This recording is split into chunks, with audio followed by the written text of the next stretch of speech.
We can show how objects move using graphs. The slope of a distance-time graph tells us the speed. The area under a speed-time graph tells us the distance traveled. These graphs make it easier to understand and analyze motion visually. Let's dive deeper into how these graphs work and how we can use them to analyze real-world motion. In this example, an object starts from rest, speeds up, maintains speed, then slows down.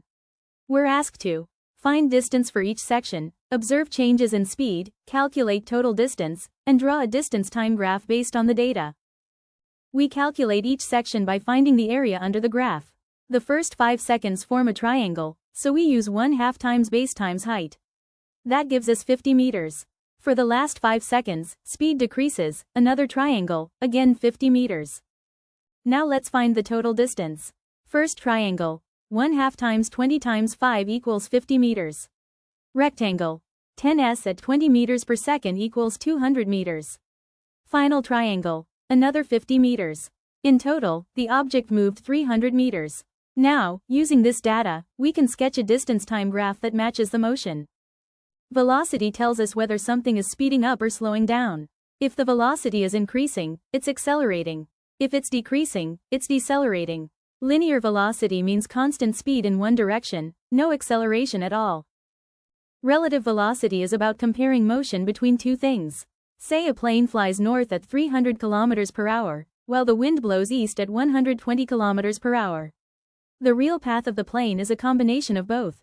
We use vectors to find the resultant velocity, which shows the true direction and speed.